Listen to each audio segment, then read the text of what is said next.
Good afternoon, everyone. My name is Mariela Salinas, and I'm a marketing specialist here at Educate 360. Welcome to today's webinar. What is the Project Management Professional Certification? Presented by the Managing Director here at Velopi, Seamus Collins. We are in Zoom for today's session, and we will be sharing a copy of this recording with you in an email after the webinar. We do encourage participation throughout the webinar, so please use the chat or the Q&A option for our short Q&A portion after the presentation. Educate 360 is so excited to present this webinar today. I will now hand it over to you, Seamus. Okay, thank you, Mariela, and welcome along to today's webinar, everybody. I just found some glasses, I suppose would help me. Welcome along, everybody. And the title of today's webinar is What is PMP Certification? And I'll put up my contact details as well at the end. I'd encourage you to put questions into the chat, and Mariela can put them to me as the session develops. But and I'll put up my contact details at the end as well to allow you to reach out to me because sometimes people have questions, maybe very particular to their own situation, and maybe they don't want to ask them here, and I can talk to you offline. Okay.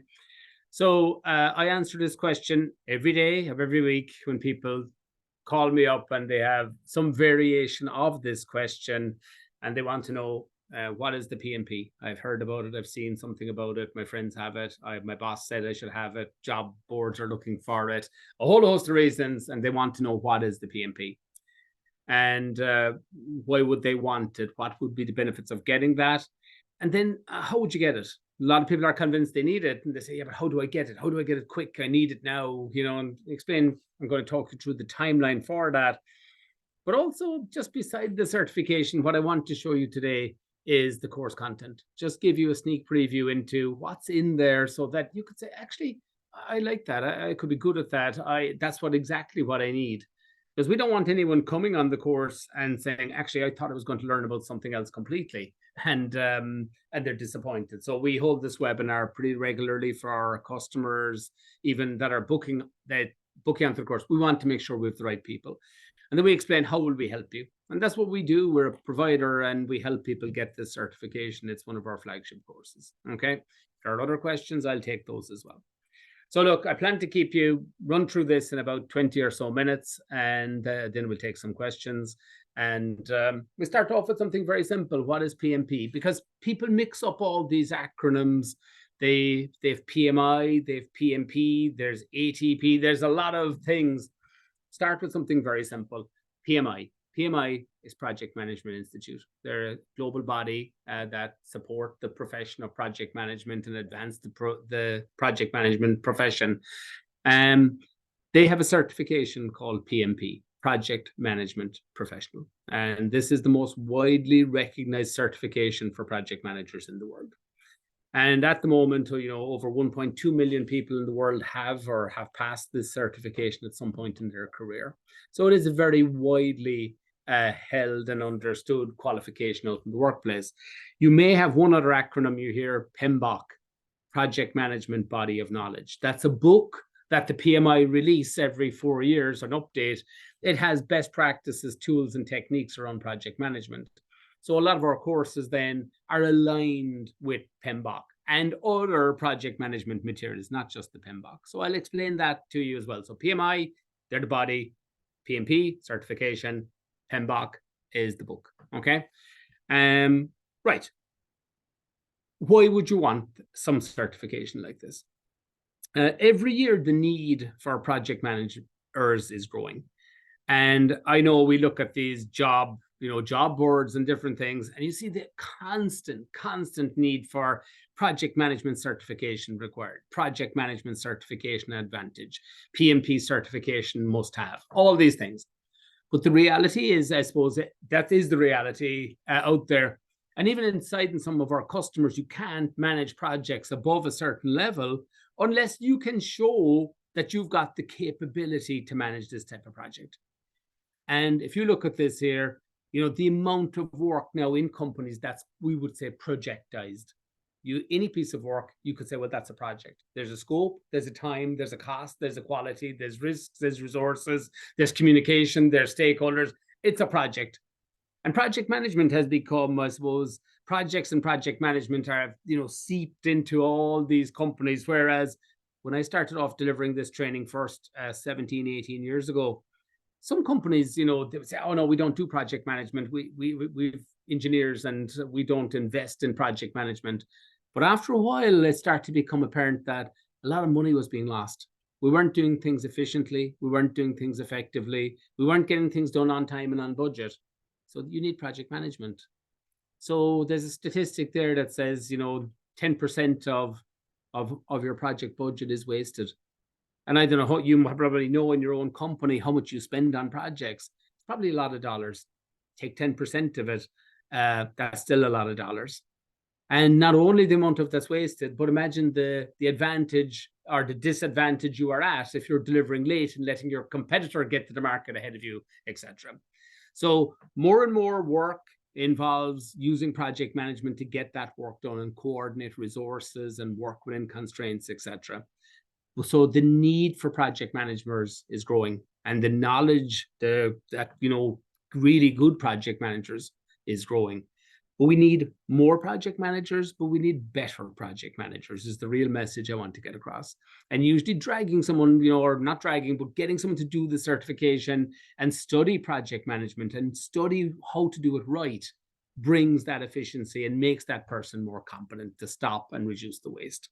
And a lot of people would say, admit to it, they would say to us, Seamus, we believe we're wasting a lot more than 10%, which is, one company admitting that it could be up to 30% of the dollars invested bring no benefit to their company. Again, they're working to rectify it. And I suppose admitting the problem is the first step in the right direction.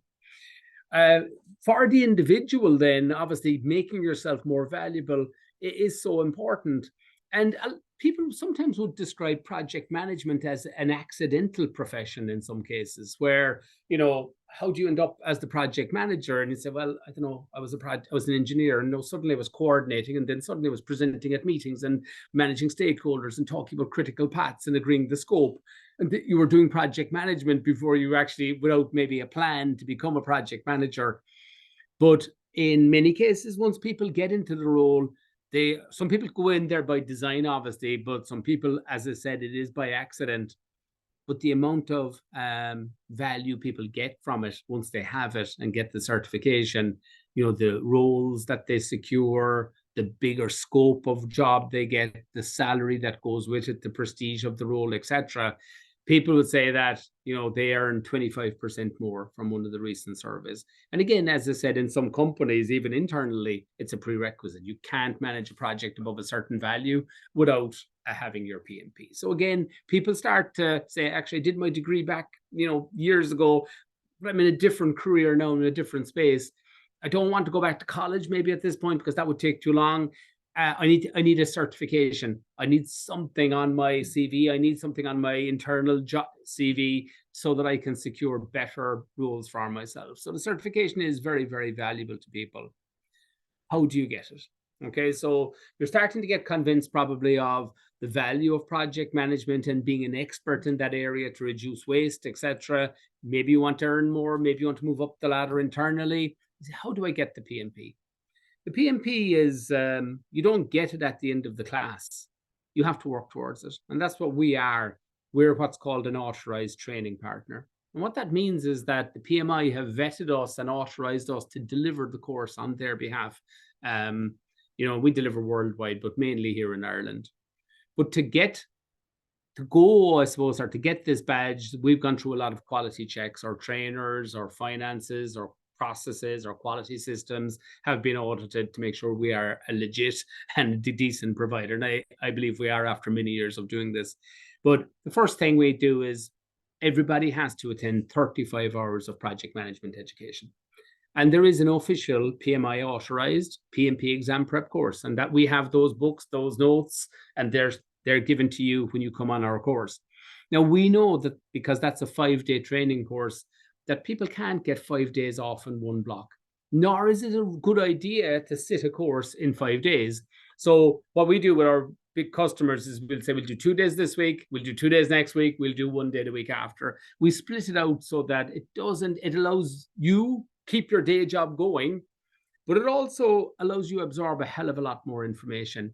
We know if we get a person fresh and get 2 days information into them, let them go back to the day job, meet them again in 2 weeks or a week or 2 weeks, get another 2 days into them, they can absorb way more. They're way fresher to take on board fresh information. If you try and sit this sometimes in one sitting, it's very, very difficult for the people and for the trainer.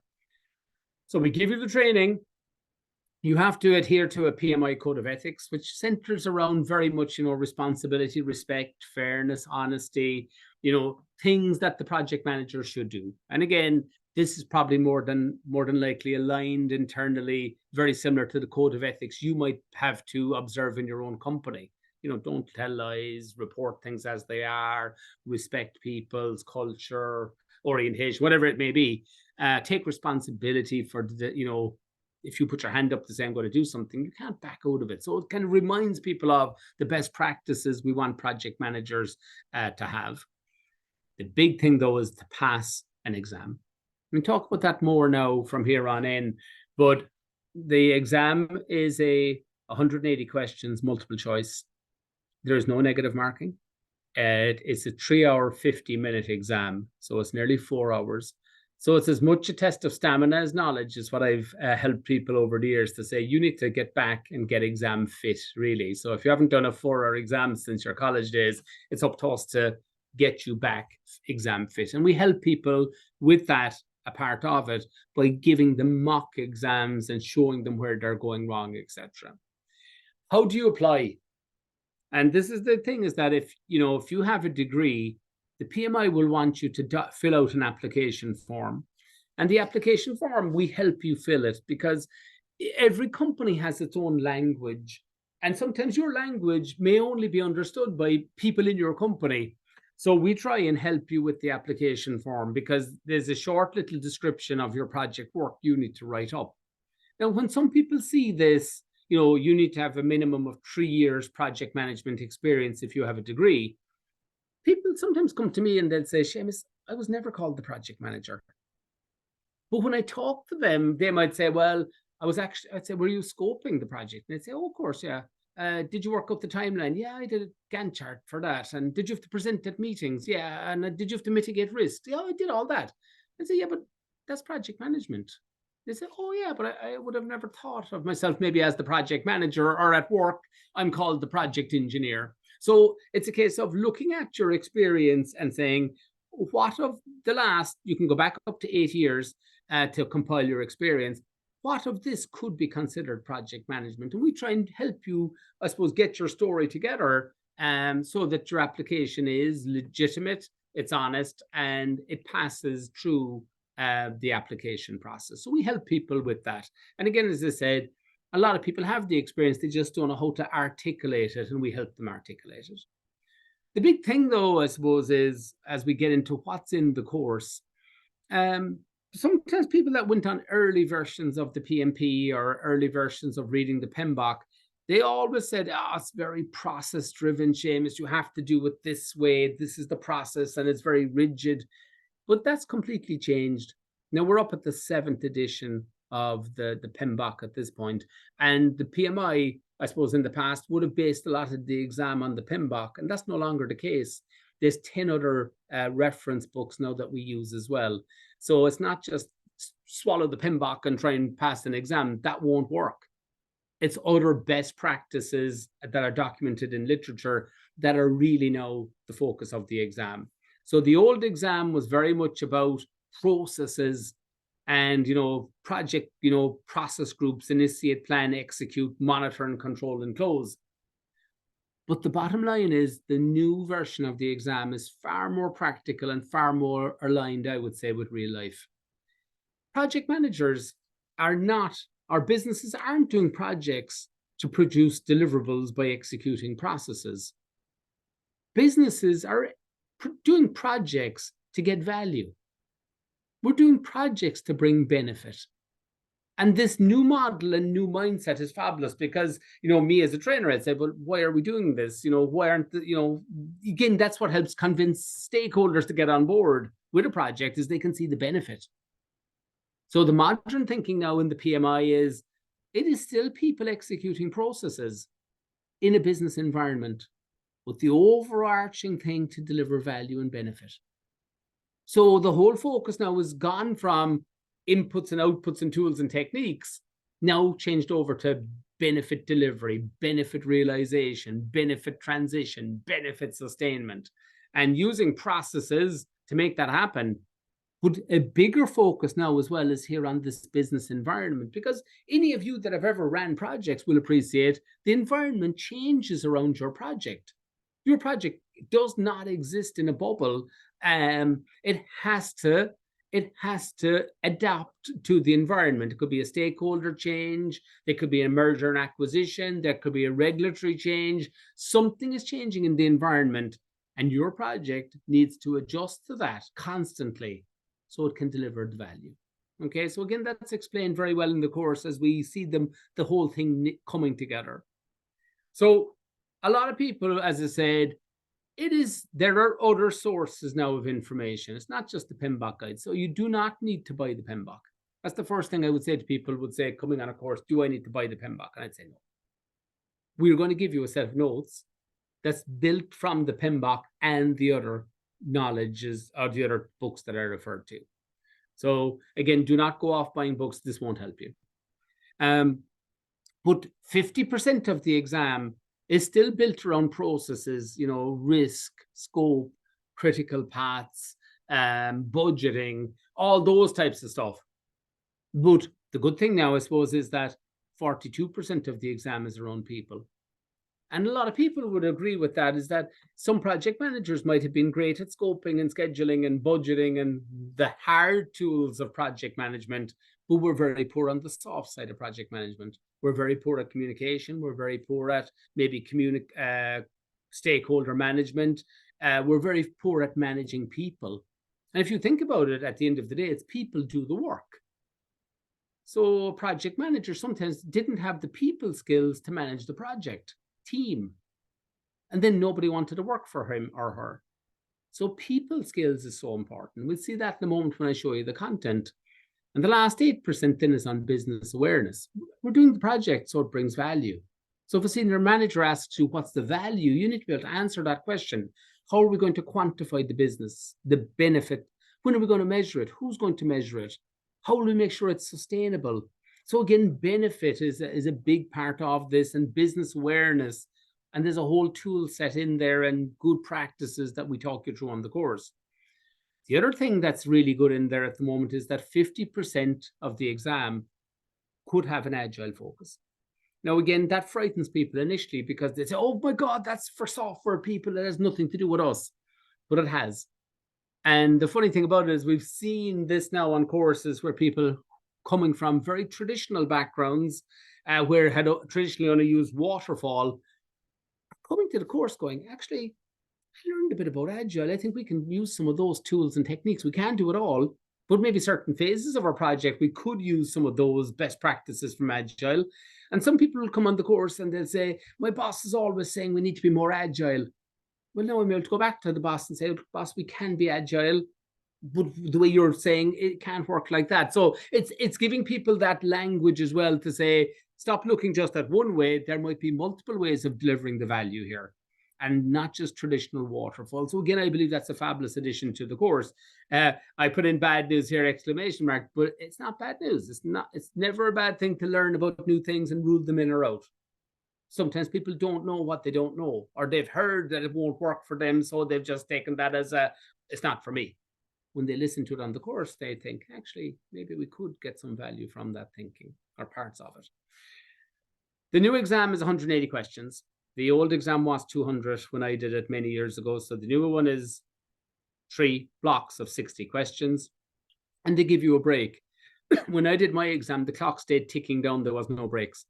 Now you can take a break. There's a break after every 60 questions. So it's like 3 sprints of 60 questions each. So again, we set up our mock exams like this so that you do 60 questions, take a break, do 60 questions, take a break. So it's like boxing or whatever you want to call it. It's to get your timings right so that you control the situation and don't go flying through the whole thing and start messing it all up. It's about controlling the situation. So that's the exam itself. These are the other books now that I referred to. This not just on the PMBOK anymore.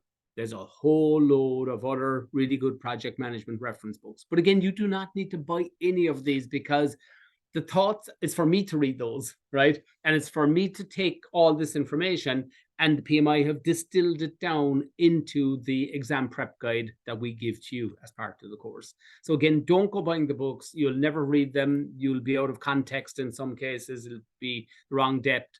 But the actual set of notes we give you are a comprehensive exam prep guide. What does the course look like? Okay. And I'm conscious of time always. The course starts off with the business environment, setting the context for the project. And then really it gets into initiating, planning, executing, monitoring and controlling and closing. And just usually using those loose terms initially there to explain it to you. But I'll just show you what's in them now in a moment. But over the 5 days, we've this timetabled out for you. Topic 1 gives you the foundation in the opening session. And it talks about how projects are then strategically aligned. They fit it as part of a bigger portfolio in an organization. They are there to deliver value and benefit to the organization. So it's all about defining value. So there's no point in you saying, I'm putting a new production line. What's the value? I'm putting 8 solar panels on the roof of the building. Why? Because I want to reduce my electricity bill by 50%. So we have to be able to quantify value and quantify benefit. We talked then about the organizational culture and change management, because again, sometimes we do projects but overlook this aspect of it. We get the new thing in place, but nobody wants to use it because the change management and the culture part hasn't been thought about, or at least considered. We talk about governance. And again, given the amount of money in projects, the importance of governance, how decisions are made, etc., what's the gating criteria around your project, begins to just discuss that and say what is best practice around this. The last part here then is about compliance.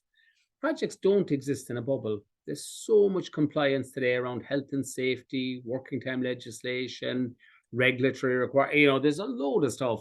Now, again, we can't get into every one of them, but we have to spend at least some time in the course discussing, how are you going to ensure your project is compliant? What legislation does it have to be compliant with? Where are you going to store that information? What are you going to do? How are you going to show you are compliant, etc., etc.? So again, that's module 1.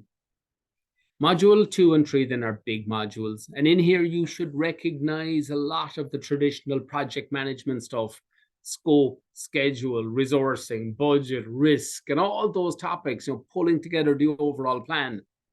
But in initiating here, you should be seeing things, like coming up with the project charter. Are we going waterfall or agile? What type of people do I need? How do I make them kind of self-sufficient so they can get on with the work?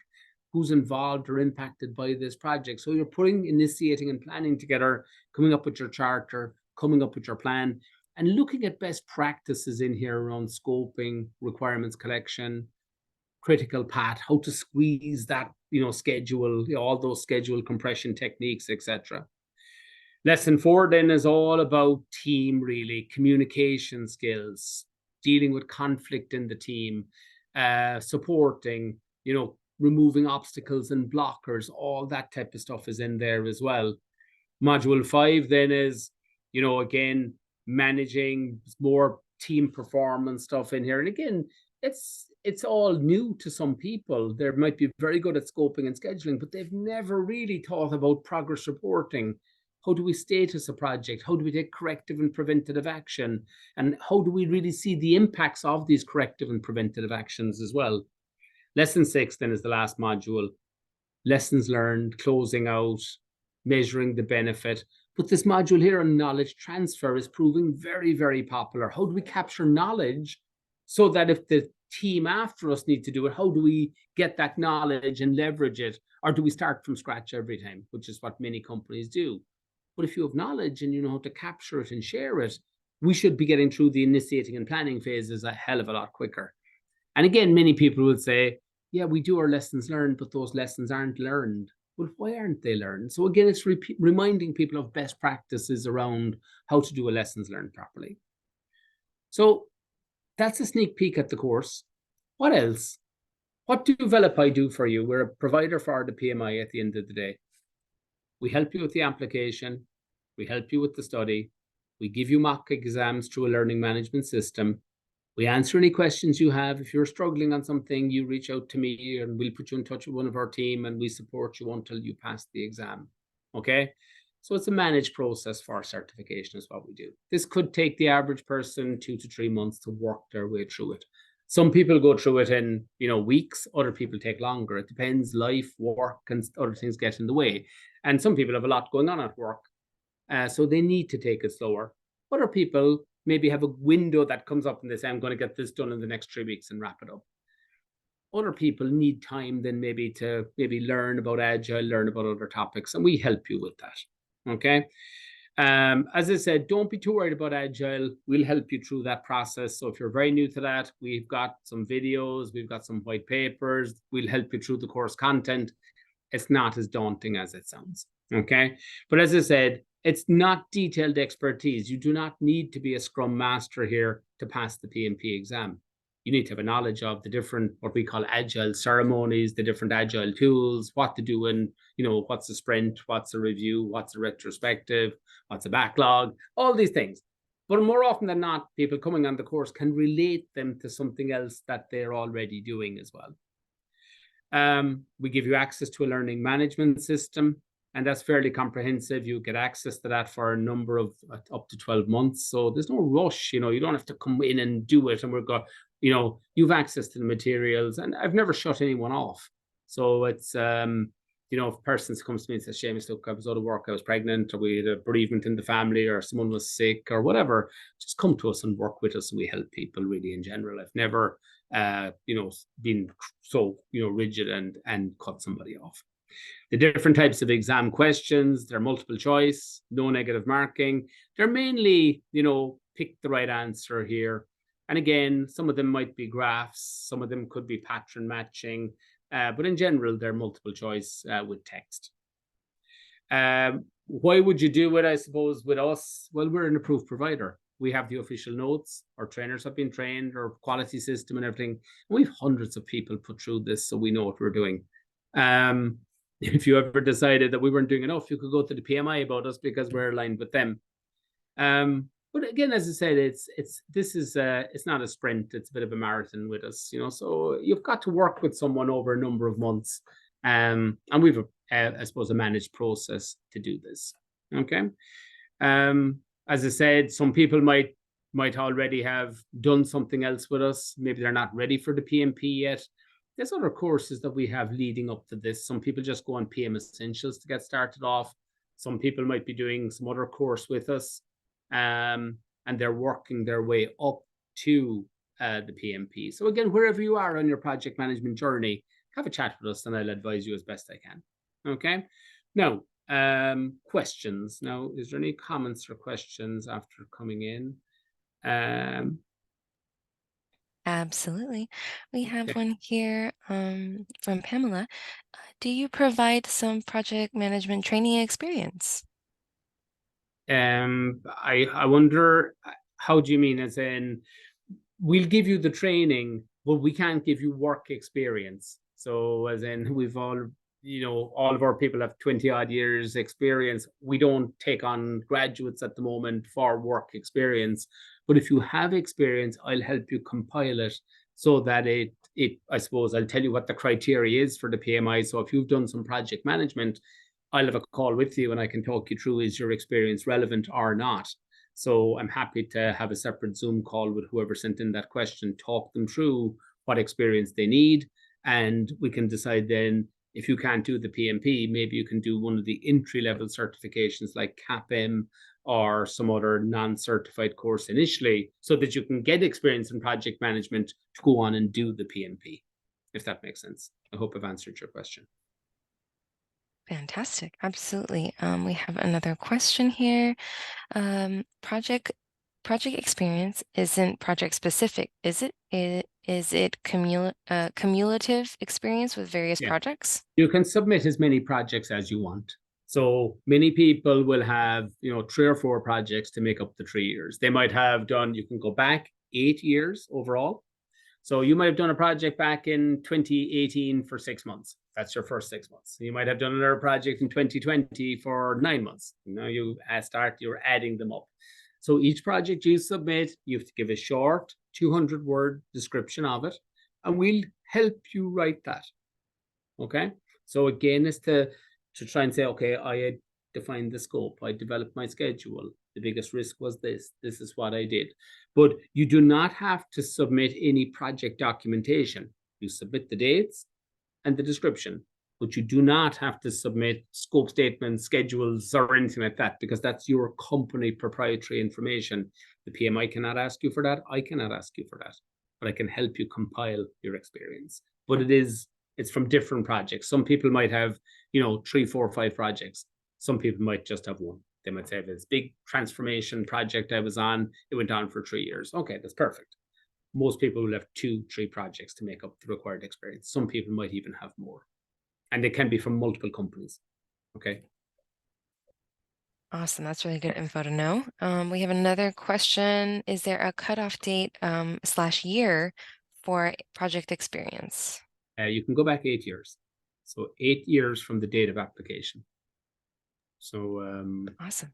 there's no problem with that. But again, most people, once we start talking to them, they have it in the last 4 or 5 years. Maybe they started off very junior doing something, and then, but we have seen people that have taken career breaks. They had a child, went traveling, different things, and their experience was prior to that.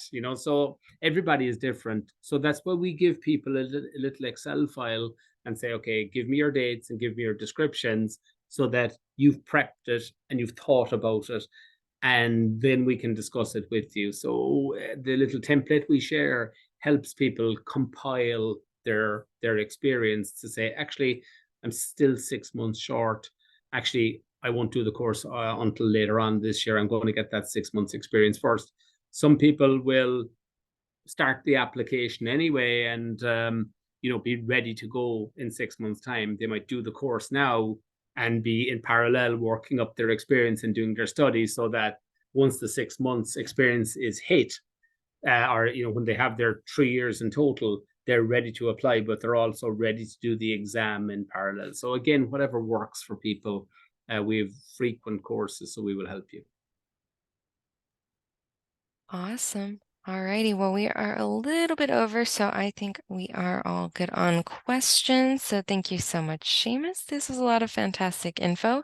With And one if other any, question there, Mariella, oh, was you'll be sharing the presentation and the recording with everybody. absolutely, yes. Yeah, that was our only other question that we got. Yeah, Okay. yeah.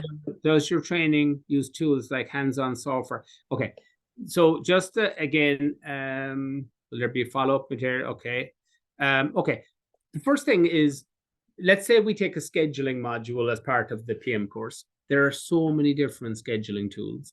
I will show you how to schedule, and I'll explain to you how to estimate and the pitfalls of scheduling. Whether you schedule then in Microsoft Project, Primavera, Excel, or post it on a wall, I don't mind. Now, some people might come to us for a very specific course and say, Seamus, we want Microsoft Project. Well, then I'll bring up Microsoft Project and show you how to schedule. But the PMP exam prep course does not really get into the tools at that low level. It will show you risk management. We'll explain to you about risk triggers, probability impact. We'll explain to you risk management. Whether you manage that in a risk register in Excel, or you have some fancy project management information system, that's not really what the exam prep course is about. Okay, so it's not really to sort that out for you. But some people will have separate courses saying, I want a course in Microsoft Project, I want a course in Excel from you, I want a course. That's fine, but they're not what the exam prep course is about. It's agnostic really from the tools that implement. We'll show you tools and techniques, but we don't get into Microsoft Project or Primavera or any of those tools.